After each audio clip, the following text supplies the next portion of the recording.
का सपना तो ये था कि मेरे समाज के लोग कैसे भी इस देश के अंदर उनको मान सम्मान स्वाभिमान मिले और दोस्तों राजा बनकर के अपने समाज की दिशा और दशा सुधार सके।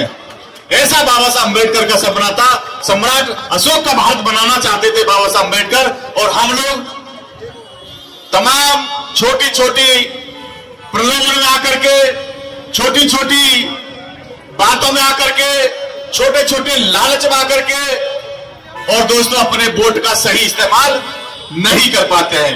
ये जो चुनाव होते हैं दोस्तों, ये क्या किस कारण से होते हैं, ये आप लोगों को जान लेना बहुत जरूरी है कि क्या चुनाव इसीलिए होते हैं कि कुछ लोगों को झाड़ी मिल जाती है, कुछ लोगों को आलू पूड़ी मिल जाती है, या कुछ लोगों को कुछ समय के लिए दोस्तों और भी व्यवस्था हो जाती है। क्या इसीलिए चुनाव होता है? क्या बाबा साहब अम्बेडकर ने जो लोकतंत्र की व्यवस्था की थी,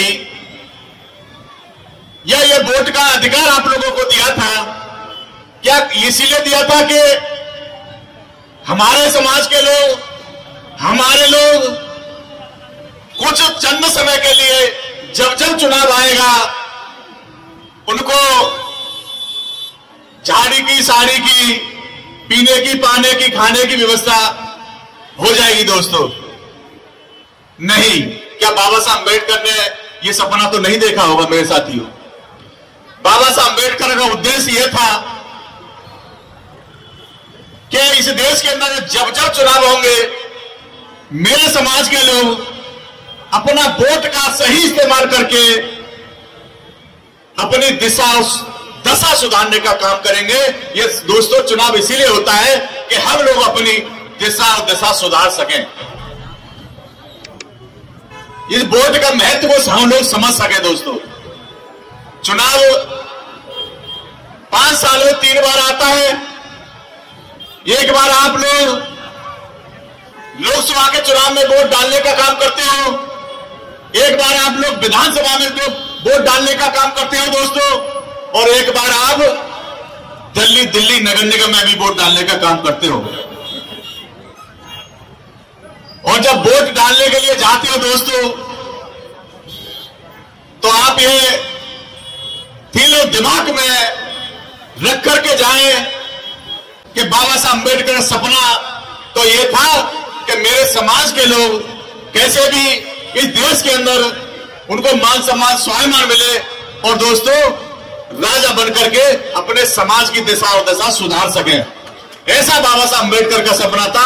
सम्राट अशोक का भारत बनाना चाहते थे बाबा साहब अम्बेडकर, और हम लोग तमाम छोटी छोटी प्रलोभन में आकर के, छोटी छोटी बातों में आकर के, छोटे छोटे लालच में आकर के, और दोस्तों अपने वोट का सही इस्तेमाल नहीं कर पाते हैं। कि जो हमारे महान पुरुषों ने, जिनकी विचारधारा पर बहुजन समाज पार्टी चलती है दोस्तों, बाबा साहब अम्बेडकर ने भारतीय संविधान बनाया, उनकी बदौलत यह देश चलता है। आज सेंट्रल गवर्नमेंट के एक बड़े मंत्री ने हमारे महापुरुष को देश के सर्वोच्च सदन के अंदर इस तरह से अपमानित करने का काम किया दोस्तों। क्या आप लोग ये अपमान अपने महापुरुष को सहन कर पाएंगे? क्या आप लोग सहन करेंगे इस महापुरुष के अपमान को दोस्तों?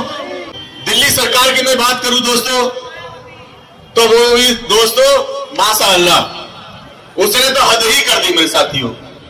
क्या हद कर दी? उन्होंने भी, वो भी कहीं पीछे नहीं रहे।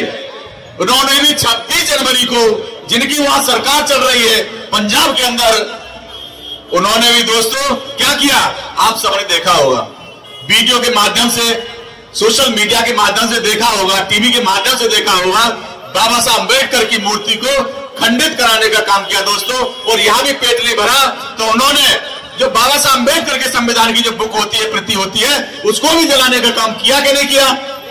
तो मेरे साथियों, जिनकी सरकार चल रही है, जो हमारे महापुरुष का इतना अपमान कर सकते हैं, जिनकी बदौलत ये देश चलता है दोस्तों, तो हमारे आम आदमी की वो क्या इज्जत करेंगे आप भली बात ही जान सकते हैं। क्या करेंगे हमारी वो इज्जत? क्या हमारा सम्मान को करेंगे? नहीं करेंगे मेरे साथियों।